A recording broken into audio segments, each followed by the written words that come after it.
Bonjour à toutes et à tous, j'espère que ça va bien. Et aujourd'hui on se retrouve pour un 7e tutoriel sur LibreOffice Writer. Comme la dernière fois on avait vu les listes et la numérotation, eh bien aujourd'hui on continue sur la numérotation, mais on va la voir pour deux autres éléments, c'est-à-dire les chapitres et les lignes. Alors, on va commencer par les chapitres. Vous allez me dire, oui, avec les listes, on peut très bien se débrouiller et faire nos titres, nos chapitres, comme on l'entend.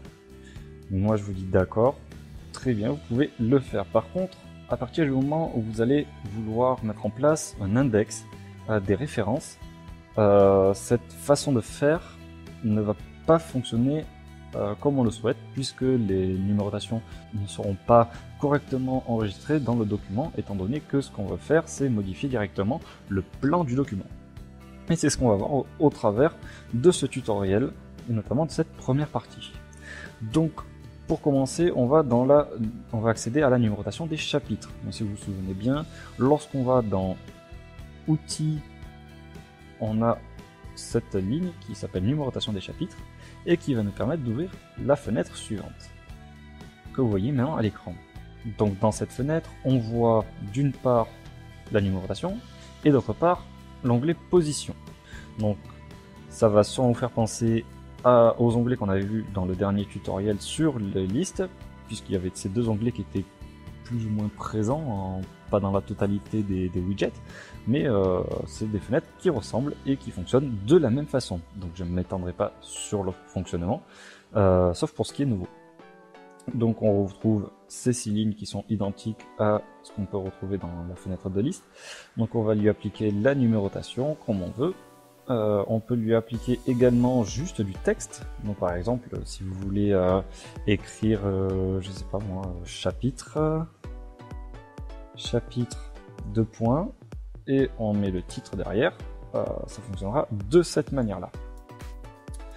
Par contre, si vous voulez y intégrer chapitre numéro un tel, on va donc mettre avant notre chapitre, on met un petit espace pour éviter que chapitre et la numérotation soient collés, on applique le numéro, et derrière on met de nouveau un espace pour pas le coller aux 2 points, sauf si vous voulez pas mettre 2 points, peu importe, c'est vous le patron sur votre document.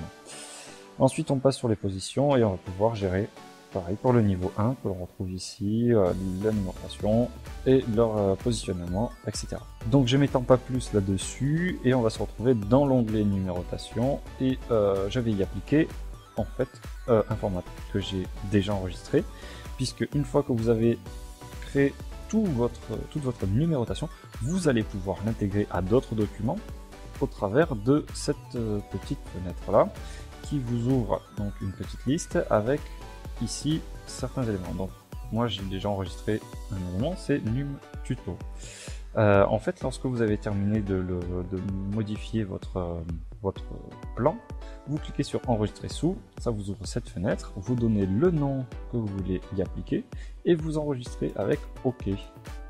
Ce qui m'a permis donc d'avoir celui-ci que j'ai enregistré tout à l'heure, et lorsqu'on va le réappliquer, donc je clique dessus, on voit que chapitre 1 n'a pas bougé puisque je l'ai utilisé de la même façon. Par contre, on voit que titre 2 et titre 3 ont tout simplement des éléments différents en ce qui concerne leur numérotation.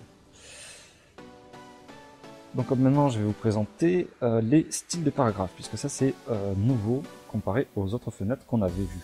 Donc là, vous voyez qu'il y a pour chaque niveau en fait des titres. Donc ça c'est prédéfini par LibreOffice. Il considère que les titres 1 sont les titres de niveau 1, les titres 2, titres de niveau 2, et ainsi de suite jusqu'au niveau 10. Vous pouvez par contre vous-même intégrer vos propres titres. On avait vu comment créer nos styles de paragraphes. Donc vous voyez qu'ici il y a la liste des styles de paragraphes, donc qui est relativement réduite. C'est pour ça que lorsque vous créez vos styles de paragraphes, je vous conseille de faire hériter les informations de votre titre des éléments qui sont présents ici pour éviter que vous ne le trouviez pas. Une fois que vous l'avez créé, vous allez le retrouver dans cette liste et vous l'appliquez. Donc si je veux par exemple que ce soit un corps de texte qui soit le chapitre numéro 1, donc ça c'est pas la meilleure chose à faire, mais vous voyez que c'est tout à fait possible. Je remets le titre 1 puisque c'est ce que j'avais prévu au départ. Donc on garde notre titre 1 qui a la numérotation chapitre 1. les titres de niveau 2 qui sont titre 2 vont avoir la numérotation grand 1 tiré, un peu comme ce qu'il y a là, sachant que là ici ce n'est pas formaté, je vais récupérer tel quel et je vais y appliquer maintenant la numérotation. Donc une fois que tout a été fait, on valide en appuyant sur OK. Donc là on arrive sur notre document et on va aller chercher nos styles qui sont ici. Donc pour celui-ci, on voit que c'est du style par défaut, comme c'est surligné là, et on va lui appliquer le titre 1, puisque là, c'est le titre de notre chapitre. Donc je double-clique sur titre 1, et j'applique le style de paragraphe titre 1. Et comme on l'avait prévu, notre numérotation y est appliquée avec chapitre 1. Voilà. Si je veux par exemple que celui-ci soit le chapitre 2, je double-clique sur titre 1, et là, la numérotation se fait automatiquement avec chapitre 2. Donc ça, c'est le grand 1. Donc on va lui appliquer le style de paragraphe titre 2, mais vous voyez que c'est tout à fait possible de le gérer et très facilement avec les styles de paragraphe une fois que la numérotation a été intégrée. Donc là, la différence qu'on a vue, c'est qu'ici c'est une numérotation manuelle. Donc en fait, c'est pas la meilleure chose à faire, étant donné qu'avec la numérotation des chapitres, on n'aura pas besoin de gérer cette numérotation qui se fera automatiquement. Même si on veut intégrer de nouveaux titres dans notre document, ça se fera comme ça, et sans avoir à toucher à quoi que ce soit. Donc c'est des fois beaucoup plus pratique. Pour ce qui est de cet élément-là, on voit que c'est une liste. On a déjà le grisé ici et ici la numérotation qui est activée. Donc ça, ce n'est pas forcément la meilleure façon de l'utiliser, puisqu'en fait, lorsque vous allez utiliser une liste de cette manière-là, vous avez peut-être le titre supérieur où vous voulez reprendre la numérotation, comme on l'avait vu, inclure la numérotation des niveaux précédents. Et là, on voulait avoir peut-être grand 1, point, petit 1, point, parenthèse. Et bien là, c'est le problème qu'on va retrouver avec les listes, puisqu'on ne va pas pouvoir faire ça de cette façon-là. Donc c'est pour ça qu'on utilise la numérotation des chapitres, comme ça on pourra l'y appliquer uniquement en utilisant les styles de paragraphe, et on voit que ça s'applique comme il faut. Donc là je vais juste modifier un peu les styles, puisque c'est pas très esthétique comme ça. Donc je retourne sur la numérotation des chapitres et je vais modifier le positionnement des numéros 2. Donc j'enlève ici, non pardon, ici je mets rien, ici je mets 0, voilà. Pour le numéro 3, je vais y appliquer une tabulation. Par contre je vais mettre à 0,4, je mets 1,4, 1,4 et 1,4. Comme ça, j'ai la tabulation à 1,4 et on va avoir ici les éléments qui vont être alignés au même endroit. Une fois que ça c'est fait, j'appuie sur OK et là on voit que les modifications ont été prises en compte et on a bien une numérotation qui va être effective en utilisant les styles de paragraphe et pour tout notre document. Donc là, si je veux par exemple pour celui-ci, je lui applique le titre numéro 3 et on voit que ça fonctionne toujours de la même façon. Voilà ce qu'il y avait à dire sur la numérotation des chapitres. Juste un petit topo là-dessus. Cette numérotation là va être utile pour les références, aussi pour l'utilisation de votre table des matières, pour les champs quelconques qu'on pourrait avoir à mettre dans les entêtes ou les pieds de page. Ça bien sûr on le reverra dans les prochains tutos, puisqu'on va bientôt commencer les insertions. Donc maintenant qu'on a terminé avec la numérotation des chapitres, on va passer sur la numérotation des lignes. Donc je passe sur le second document, celui-ci, voilà, où on voit qu'on a notre document. Donc là je vais un petit peu le remettre en page parce que ça fait pas très joli. Justifié, voilà. Donc c'est un texte de français. J'ai pris cet exemple-là puisque lorsqu'on étudie notre texte de français pour le bac ou en cours, bien généralement on a une numérotation de lignes. C'est ce qu'on va s'efforcer de faire dans cette partie du tutoriel. En première chose à faire, on sélectionne le tout et on fait clic droit paragraphe. Et ici, comme on peut le voir, on a dans l'onglet plan et numérotation, on a une ligne numérotation des lignes.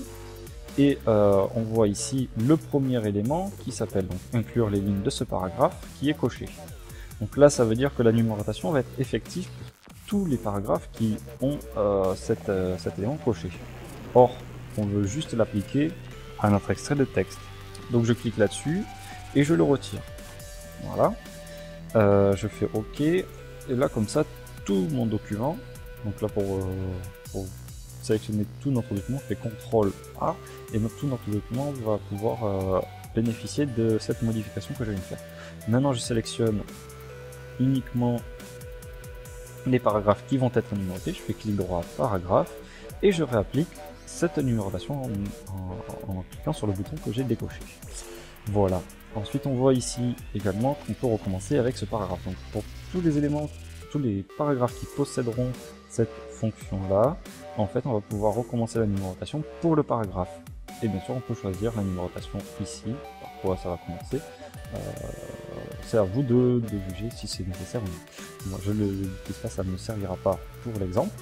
Mais sachez que c'est possible en manipulant ces éléments-là.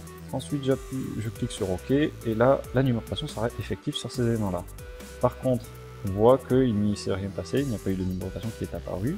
Et bien, c'est ce qu'on va voir maintenant. En fait, dans Outils, on va avoir en dessous de notre première fenêtre numérotation des chapitres, la ligne numérotation des lignes. Et lorsqu'on clique là-dessus, on va avoir cette fenêtre qui apparaît. Donc pour cette fenêtre-là, on voit que afficher la numérotation n'est pas coché. Donc la numérotation ne peut pas être effective sur notre document. Donc, pour qu'elle le soit, je clique dessus. Et là, si je fais OK, la numérotation a été appliquée pour les paragraphes. Donc j'ai voulu donner une numérotation. Donc ça commence ici à 0 et ça termine ici à 25 puisqu'il y a 25 lignes. Maintenant, je repars dans Outils et je reprends cette fenêtre et on va voir un peu comment elle fonctionne. Donc bien sûr, on peut appliquer un style de caractère. Là, vous avez l'habitude de les utiliser, hein. Je vous ai montré comment les créer et comment on pouvait aussi les réutiliser pour d'autres styles par exemple. Donc, vous appliquez la numérotation que vous voulez, sachant qu'il y a une numérotation de ligne qui est déjà créée, donc autant l'utiliser. On passe maintenant sur la deuxième ligne qui s'appelle format. Ça permet de choisir la numérotation, donc quel style de numérotation. Donc vous commencez à avoir l'habitude aussi, hein, ça reprend toujours le même type de numérotation. On passe sur la position de notre numérotation. Donc là, ça va être un peu particulier, puisqu'on va avoir la possibilité de la mettre à gauche. Donc ça va être, pour toutes nos feuilles, ça va être positionné à gauche, à droite. Donc là, pour toutes les feuilles, ça va être positionné à droite. Par contre, si on choisit à l'intérieur ou à l'extérieur, ça va dépendre de notre document, puisqu'on va pouvoir l'imprimer. Donc notre document, on peut l'imprimer en recto verso, c'est de base c'est comme ça. Et si on le met à l'intérieur, en fait, la numérotation sera faite du côté où les pages vont être reliées entre elles. Donc, ça veut dire vers l'intérieur du document. À l'extérieur, ce sera du côté où on va feuilleter nos pages. Voilà. Ensuite, pour ce qui est de l'espacement, c'est relatif à la marge. Donc il faut savoir que la numérotation des lignes se matérialise à l'extérieur de la marge de notre document. Donc là, quand on avait vu les pages, on avait donné une marge qui est généralement de base à 2 cm. Elle se retrouve ici. Et on a donc notre numérotation qui est à l'extérieur. Donc ça, c'est à prendre en compte aussi lorsque vous mettez en page vos styles de page. Pour ce qui est de l'espacement, voilà, on a les 0,5 cm. C'est par rapport à la marge de notre page qui est ici. Donc on l'a défini à cet endroit. Donc là, 0,5 cm, on n'a pas besoin d'y toucher, mais voilà, c'est possible de le faire ici. Ensuite, c'est l'intervalle. Donc pour ce qui est de l'intervalle, c'est à quel moment on va mettre la numérotation. Donc là, c'est l'intervalle, c'est toutes les 5 lignes.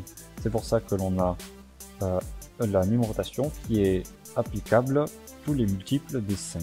5, 10, 15, etc. jusqu'au 25. Voilà ce qu'il y avait à dire sur l'affichage. Maintenant, on passe sur la séparation. Donc la séparation, c'est globalement assez simple à comprendre. C'est-à-dire que ça sert en fait de repère pour notre document, puisque là, si par exemple on met un intervalle beaucoup plus important, disons toutes les 10 lignes, on peut mettre ici une séparation par un texte, disons un tiret ou n'importe quel caractère que vous voudrez. On pourra l'appliquer toutes les, disons, 5 lignes, ce qui permettra d'avoir un repère plus fréquent par rapport à l'intervalle qui est défini ici. Donc là par exemple, ce qu'on va faire, c'est qu'on va donner un intervalle toutes les 2 lignes. Là comme ça, ce sera sur toutes les lignes paires. Donc là je valide et on va voir ce qui se passe.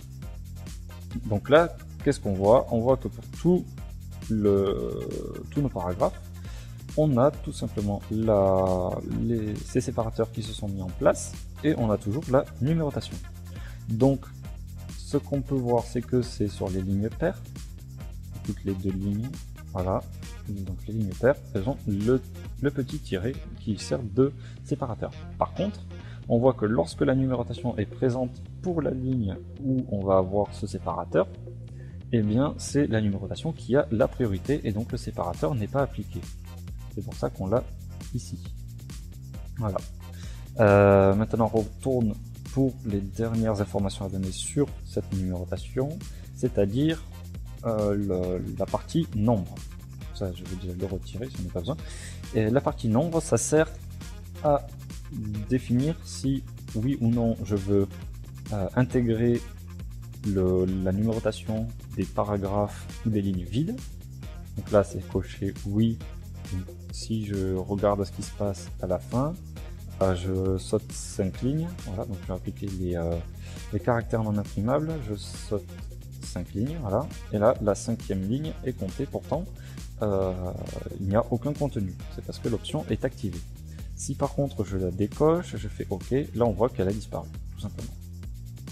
Donc là je retire tout ça, et je retourne sur la numérotation des lignes, et on va voir la ligne suivante. Donc là, c'est pas très intéressant d'en parler puisqu'on n'a pas de cadre de texte, mais il faut savoir que lorsqu'on insère un cadre de texte et qu'on écrit à l'intérieur plusieurs paragraphes, et que ces paragraphes ont la possibilité d'appliquer la numérotation, comme on l'a fait avec libre paragraphe, et bien avec cette option-là, on va numéroter les lignes qui sont dans le cadre.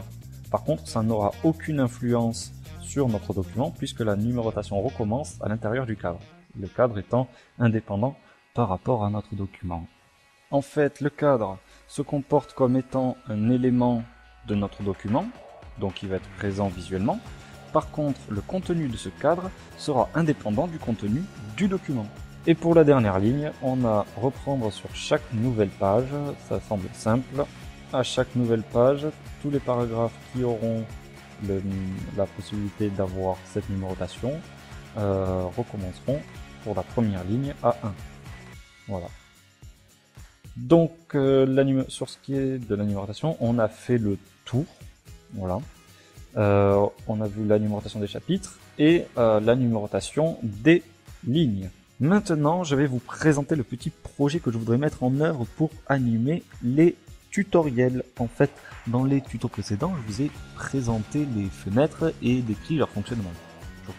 Par contre, on n'a pas réellement vu comment construire un document proprement, et c'est ce que je voudrais vous transmettre. Donc, je souhaitais utiliser un contenu de base, que j'essaierai de vous transmettre dans le prochain tuto au travers d'un fichier ODT, pour en faire un document qualitativement proche de ce qu'on voudrait faire pour un dossier pro, ou un rapport quelconque. Et comme ça, vous pourriez le faire évoluer en même temps que je le modifie dans les tutoriels. D'autant plus que, selon moi, la meilleure façon d'apprendre à utiliser un logiciel, c'est bien sûr de mettre en pratique ce qu'on a appris. Voilà, donc le tutoriel est maintenant terminé. Dans les prochains tutoriels, on va s'intéresser à l'insertion des éléments. Donc on commencera à voir les 4 premières lignes du menu insertion, c'est-à-dire celui-ci, puisque c'est globalement ce qui va être le plus important pour le moment en fait. Après on verra sûrement les images, les tableaux, hein, les éléments qu'on va avoir le plus souvent besoin d'utiliser. Bon, après on verra aussi le reste, mais ce sera en deuxième temps puisque c'est pas vraiment le plus urgent, je dirais. J'espère que cette vidéo vous aura plu. Si c'est le cas, n'hésitez pas à liker, à commenter et à partager la vidéo. Bien sûr, abonnez-vous pour vous tenir au courant des prochaines nouveautés. Et je vous dis à la prochaine. Bye bye.